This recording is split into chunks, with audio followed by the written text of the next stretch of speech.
خب شروع کنیم آموزش ولت ها رو. اولین ولتی که میخوام بهتون آموزش بدم تراس ولت، شاید بهترین و محبوب ترین ولت دنیا همین تراس ولته که بیشترین میزان دانلود رو داشته.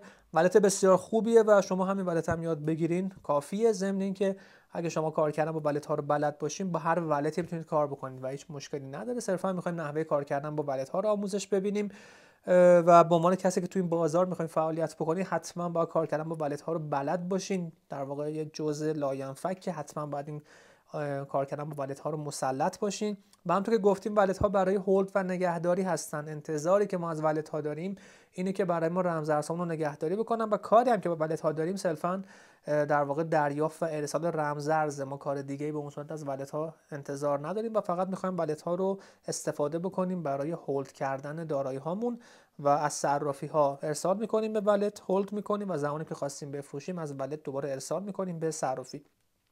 نکته شماره یک بسیار بسیار مهمه. اگه دقت بکنید من وارد سایت teraswallet.com شدم. شما هر ولتی رو که خواستین دانلود بکنید باید از طریق سایت اصلیش دانلود بکنید. الان تراس رو نگاه بکنید، اینجا نوشته دانلود موبایل اپ. حتما باید از طریق سایت اصلی و رسمی خود اون ولت لینک دانلود بردارید و دانلود و نصب بکنید.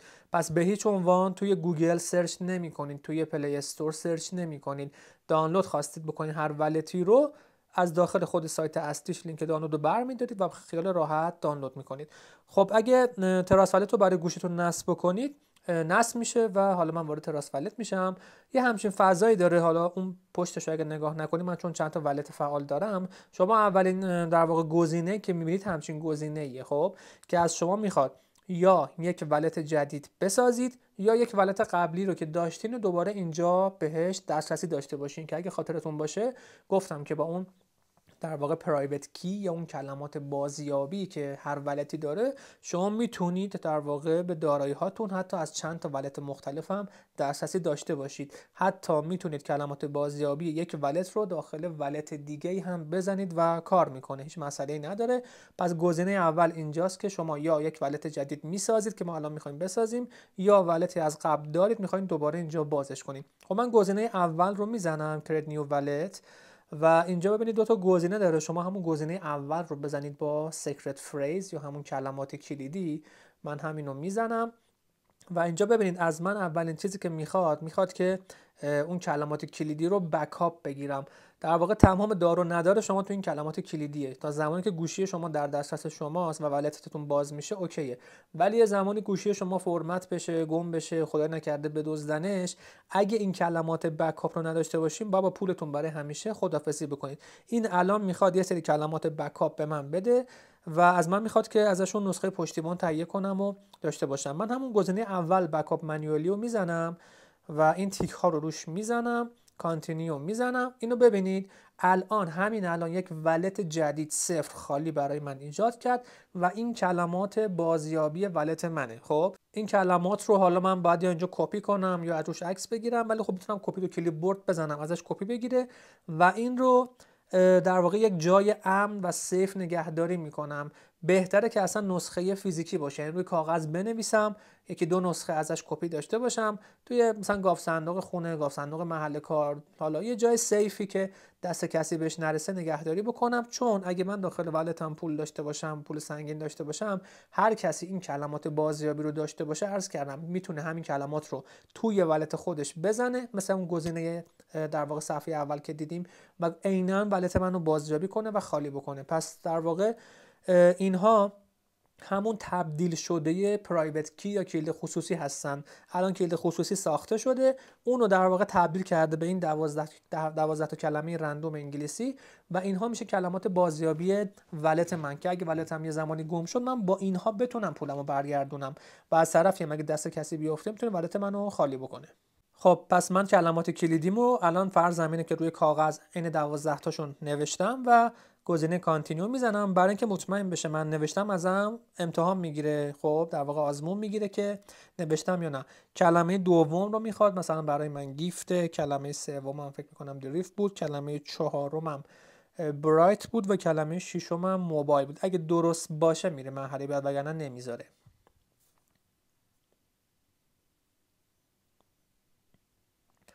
خب ببینید ولت من ساخته شد به همین راحتی و الان من یک ولت دارم و حالا اینجا من حالا کلیم رو نمیزنم. این در واقع حالا یه حالت امتیاز یا شاید ایردراپ برای تراس ولت، کارش نداریم.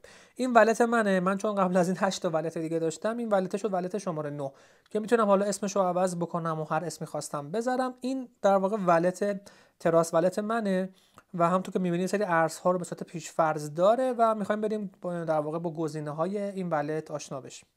خب ببین از همون بالا من شروع میکنم که نوشته مین ولت نو. این چیه؟ شما داخل تراس ولتتون میتونید چندین تا ولت داشته باشین، یعنی داخل یک اپ شما میتونید، حالا نمیدونم چقدر محدودیت داره، من که الان 9 تا ساختم دیگه، ولی شما داخل یک اپ تراس ولت میتونید ولت های مختلف بسازید با کلمات کلیدی های مختلف و آدرس های مختلف برای مدیریت داراییتون، یا مثلا حالا توی خونه مثلا ممکنه برای چند نفر بخواید ولت بسازین، مثلا رو گوشی خودشون نباشه یا یه نسخه‌اش روی گوشی شما باشه.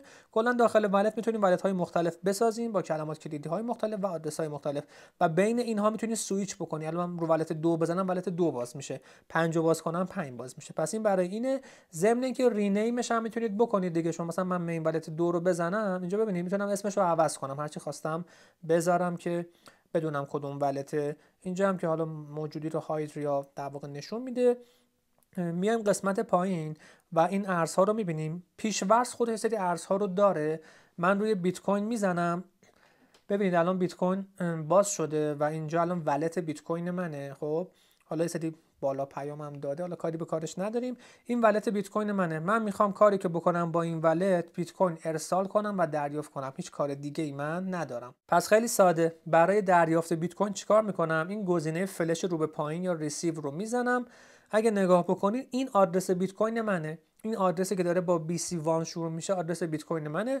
میتونم مثلا اینجوری کپیش بکنم یا حتی بفرستم برای کسی و اگه این آدرس رو به هر کسی بدم، یادتون باشه گفتم مثل شماره کارت منه. خب مثل شماره کارتی که برام کارت به کارت میکنن، این آدرس بیت کوین منه.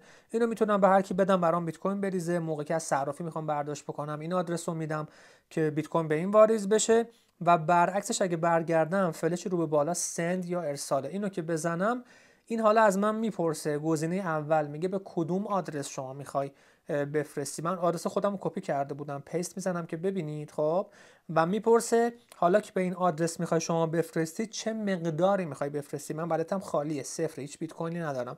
اینجا اگه داشته باشم مثلا میتونم بزنم ماکسیموم یا مثلا بزنم مثلا نیم بیت کوین برای من بفرست و اینجا گزینه نکست رو که بزنم یه پیشنمایش نشون میده و میتونم به این آدرسی که خودم بهش دادم اون مقدار بیت کوینی که خواستم رو ارسال بکنم.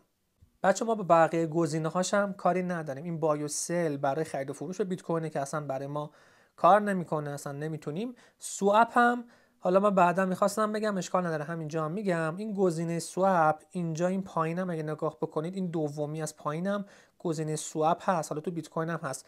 سواب در واقع یک صرافی داخل ولته، یعنی شما از طریق سواب ولت ها میتونید یه سری ارزها رو به هم تبدیل بکنید که من پیشنهاد میکنم این کار رو نکنید.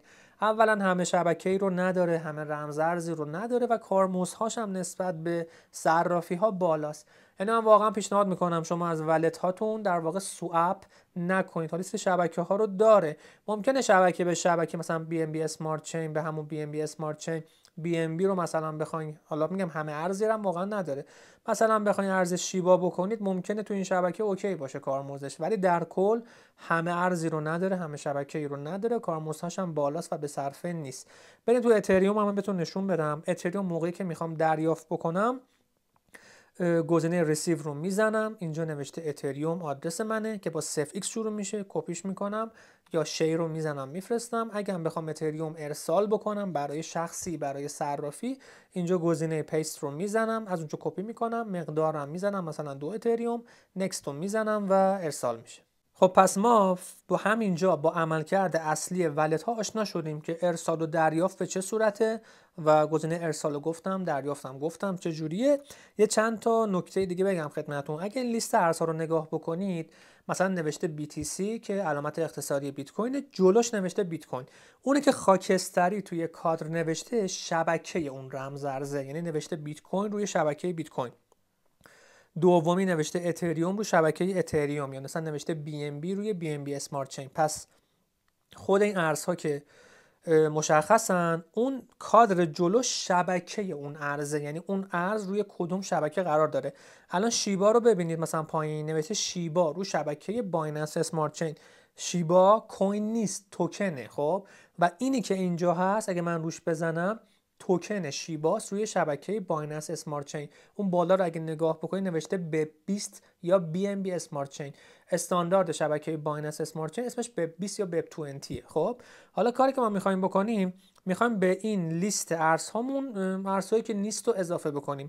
همین پایین گزینه منیج کریپتو رو اگه ببینید اینو میتونید بزنید، یا اون بالا سمت راست هوم اون گوشه بالا اینو بزنید. اینجا منیج کریپتو داره، یعنی شما میتونید ارزهایی که توی لیست نیست رو به لیستتون اضافه بکنید. و باز اگه نگاه بکنید ارزها رو داره با شبکه هاشون. خب مثلا اینجا رو ببینید نوشته اتریوم رو شبکه بیس. این در واقع توکن اتریومه، یعنی اتریوم روی یک شبکه دیگه. یا این بی ام بی رو ببینید، بی ام بی روی شبکه بی ام بی بیکن چین. خب یا مثلا بیایم پایینتر، حالا مثلا کاردانو رو ببینید که روشن میکنم، این کوین کاردانوه، یعنی خود کاردانو روی شبکهش.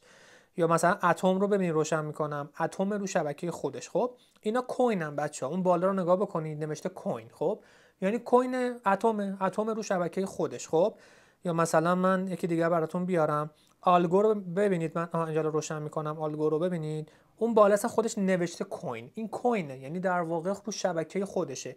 ولی من میتونم تتر داشته باشم مثلا رو شبکه آلگو، که اینجا دیگه وقتی من باز میکنم مثل شیبا نگاه کنید اون بالا کوین نمی نویسه. خب مثلا الان بی ام بی رو ببینید، من باز کنم دوباره، بی ام بی نوشته کوین، یعنی این کوینه، این در واقع ارز اصلی اون شبکه است رو شبکه خودش. اینجا رو مثلا شما ببینید، الان من اینجا دوتا تتر دارم، تتر رو شبکه اتریوم و تتر رو شبکه ترون.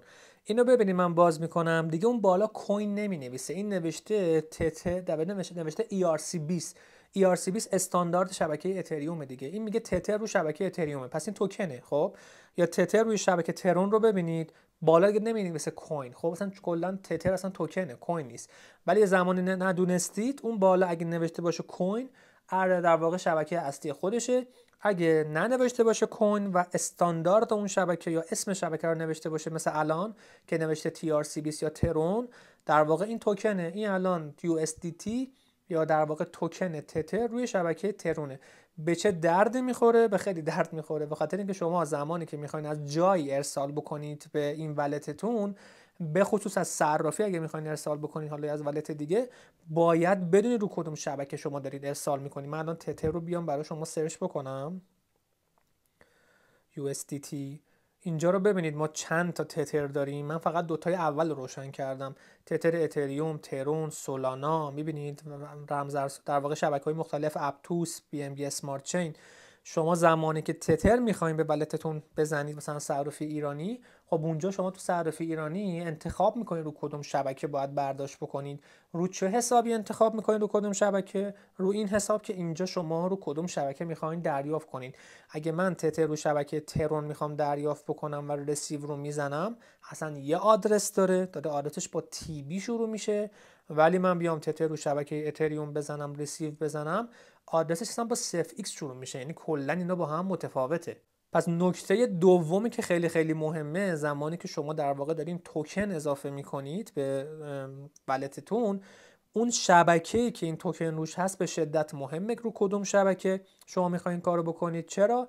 به خاطری که زمانی که از صرافی میخواین برداشت بکنید، اونجا اگه صرافی هوشمند نباشه و خودش شبکه رو تشخیص نده، شما باید بهش بگی من رو کدوم شبکه میخوام برداشت کنم، و اگه شبکه رو اشتباه بدین توکناتون احتمالاً میسوزه. خب پس تا الان من دو تا نکته خیلی مهم گفتم، یه دونه نصب کردن ولت از طریق سایت خودش، یه دونم دقت کردن به شبکه توکن ها، حالا کوین ها مثل بیت کوین. حتی اینم مهمه، شما زمانی که مثلا بیت کوین از صرافی میخواین برداشت بکنین، اونجا هم داره به صورت توکن که مثلا بیت کوین رو شبکه دیگه بهتون بده. پس در هر صورت شما باید شبکه‌ای که ارزهاتون هست رو دقت بکنید و مطمئن بشین که شبکه درست رو انتخاب بکنید. یکم عقب‌تر البته من به شما گفتم اگه شبکه رو اشتباه انتخاب بکنید توکنتون میسوزه. حالا خواستم اینو بگم که شما حواستون باشه نمیسوزه، حقیقتش اگه به آدرس دیگه هم بزنید اینجا میتونید بازیابی بکنید، یعنی شما میدون شبکه‌شو فعال میکنید. خواستم فقط بگم که حواستون باشه دیگه، یه خورده بترسونم شما رو که حتما تو این قضیه دقت بکنید، شبکه رو اشتباه انتخاب نکنید، چون حالا اگه به ولت بیاد اوکی میریم شبکه‌شو انتخاب میکنیم، ولی به صرافی دیگه بزنید روی شبکه اشتباه، اون موقع دیگه مثل ولت شما نیست که برین شبکه‌شو انتخاب کنید، بعد با صرافی مکاتبه کنید، حتی بهشون پول بدین که توکن شما رو زنده بکنن. پس اینو خیلی دقت بکنید. نکته سوم، یه سری ارزها خب علاوه بر آدرس و مقدار یه پارامتر دیگه میخوام. مثلا شما ارز آلگو رو ببینید که کوین هم هست، من سند رو بزنم نگاه بکنید، یه پارامتر سوم یا باکس سومی پایین اضافه شده به اسم ممو، یعنی اولین پارامتر که اولیش هست، من آدرس آلگو رو میدم توی توکن، توی در واقع ولت یا یه صرافی دیگه. اماونت که مقدار، سومی ممو چیه؟ یه سری ارزها هستن مثل همین آلگو یا مثلا ریپل اگه اشتباه نکنم، اینها علاوه بر آدرس و مقدار پارامتر سومی به اسم ممو یا تگ دارن، بهش ممو میگن یا تگ هم میگن. این برای کیه؟ این برای ارسال به صرافیه. یعنی اگه شما اینجا من برگردم و ریسیو رو بزنم، پایین آدرس آلگو رو ببینید نوشته نو ممو ریکوایرد. خب ولت ها ممو ندارن، خب ولی من زمانی که بخوام از اینجا به صرافی بفرستم، صرافی چرا ممو داره، چه ایرانی چه صرافی خارجیش، و اونجا زمانی که صرافی به شما آدرس ولت رو میده و میگه الان برای من آلگو بریز، یه چیزی به عنوان ممو یا تگ هم صرافی به شما میده که یک عدد، حالا ممکنه 6 رقمی باشه یا کمتر یا بیشتر، اون عدد رو هم باید اینجا تو قسمت ممو وارد کنید. اگه وارد نکنید پول اصلا به حساب صرافی نمیشینه. خب اینجوری بگم میسوزه خیلی راحت تره بگم پولتون میسوزه، که اونم باز حالا اگه بخوایم بگیم باید بریم با صرافی دوباره مکاتبه کنیم، من ممو یادم رفته، حالا جواب شما رو بدن ندن، به خصوص خارجی‌ها، و پولم ازتون میگیرن. خب پس ارزهایی مثل آلگو که تو صرافی چیزی به اسم ممو یا تگ داره، اینجا حتما باید ممو یا تگش رو بزنید، وگرنه پول به حساب صرافی نمیشینه. خب پس ما با تراس ولت آشنا شدیم، ارزها رو آوردیم، گفتیم فقط یه سند و ریسیو دارن، هیچی نداره. یه سری ارزها مثل آلگو برای ارسال به صرافی ها گزینه دیگه‌ای به اسم ممو یا تگ دارن.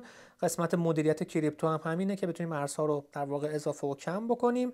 این قسمت سمت راست هم بغل کریپتو NFTه که شما NFT که می‌خرید یا به ولتتون میاد اینجا اضافه میشه، مراقب اسکم هاش هم باشید.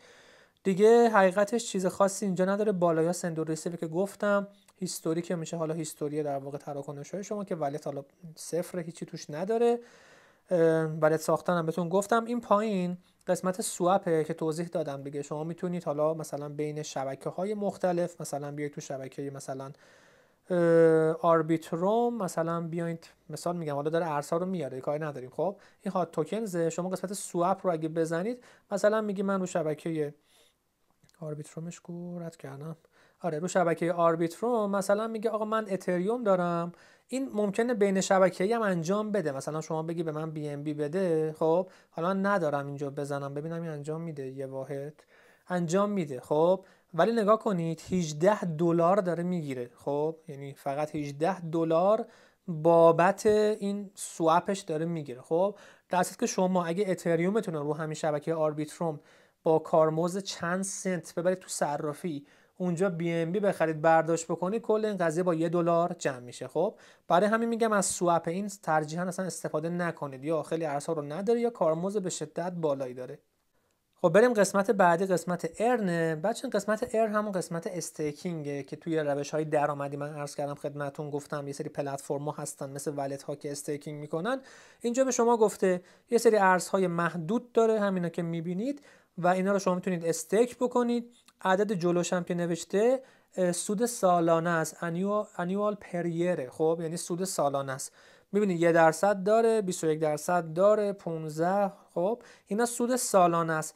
گفتیم به درد کیا میخوره؟ برای کسایی که مثلا طرف اتریوم یا مثلا ارز اتم داره توی ولتش، نمیخوادش تا سال دیگه میخواد هولش بکنه، قصد فروش نداره. خب کاری که میکنه، حالا اگه این بیاد بهتون نشون بدم، شما میتونید علاوه بر این که ارز اتم رو الان تو ولتتون دارید و هولد کردید تا 1 سال بعد، استیکش هم بکنید و تا سال بعد 14% به اون موجودی اتمتون هم اضافه بشه. مثلا اگه $100 دارین میشه 100 واحد دارین میشه 114 واحد. خب و سال بعد دیگه با هر قیمتی بود 114 واحد دارین. پس قسمت ارنم استیکینگ. حالا باز نشونم بهتون نشون بدم، بذار نیر رو بزنم ببینم میاد. اگه نه حالا مشکل از اینترنت. مثلا ببینید نیر اومد الان گفته مینیمومش 1/10، یعنی یه مینیمومی هم اینا دارن. این الان لاک تایمش 2 روزه، بعد 2 روز میتونید آزادش بکنین برداشت بکنید. ولی حالا مثلا این KSM رو ببینم اگه بیاد این ممکنه آره ببینید مثلا بازی مینیمومش 1/10. BNB من نمیدونم الان داره یا نه. BNB من یه زمان استیک کرده بودم 1 واحد بود مینیمومش. ببینیم الان هنوز میاد یا نه. آره ببینید مینیمم BNB 1 واحده، یعنی میگه اگه BNB میخوای استیک کنی حداقل باید 1 واحد داشته باشی. سودش هم حالا زده 0. آره چون اصلا این BNB برداشته شده. ولی کلا این شکلیه دیگه. شما اگه بخواید استیک بکنید ارزتون انتخاب میکنید، شرایطش رو میخونید و اون مقداری که میخواین استیک بکنید و اون دکمه استیک رو میزنید و استیک میکنید مثلا تا هر مقداری که خواستید.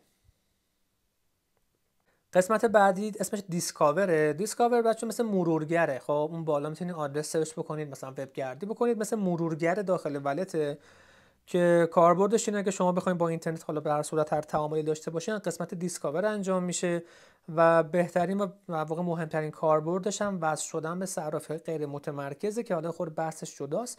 صرافی غیر متمرکز در واقع مثل اپلیکیشنی هستن که وصل میشه به تراس ولتتون یا ولتتون و اونجا که حالا بهش میگن دکس دیگه، اینا همه صرافی غیر متمرکزه، میتونید داخل خود ولت یه سری تبادلات انجام بدین. حالا بحثش متفاوته ولی قسمت دیسکاور کلا مثل مرورگره که شما میتونید حالا اگه کاری با اینترنت داشتین اینجا انجام بدین.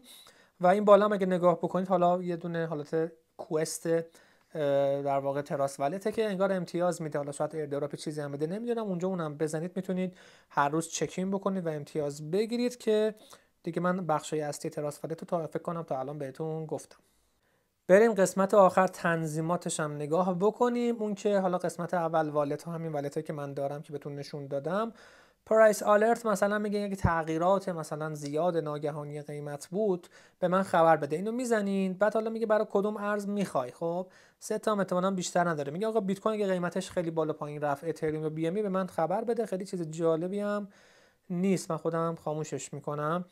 آدرس بوک میتونید شما یه سری آدرس ولت هایی که زیاد باش کار میکنید، مثلا آدرس ولت صرافی بروکرتون، اینا رو سیو شده اینجا داشته باشین که برای راحتی کار. دیگه چیز خاصی اینجا نداره. تو قسمت پریفرنسز هم چیز خاصی نیست. تو سکیوریتی حتما اینجا قسمت در واقع امنیت ولتتون رو فعال بکنید. یعنی مثلا من فیس آیدی رو فعال کردم اینجا، حالا بسته به نوع گوشیتون و گزینه‌هایی که براتون فعاله حتما پسکد و حالا در واقع فیس آیدی اینا رو فعال بکنید و حتما روی ولتتون رمز بذارید. یعنی مهمترینش همینه، دیگه چیز خاصی نداره. این هم از آموزش تراس ولت. بخشی طولانی شد، حتما باید نکات مختلفش رو بهتون میگفتم. قسمت بعدی اوکیس ولت رو بهتون آموزش میدم. اون دیگه خیلی کمتر زمان میبره چون کلیاتش مثل همینه، فقط میخوام یه ولت دیگه هم یاد بگیریم باهاش کار بکنید. این هم از آموزش تراس ولت. ان شاءالله که حالا خوب توضیح داده باشم و شک و شبهه‌ای نباشه. موفق باشید.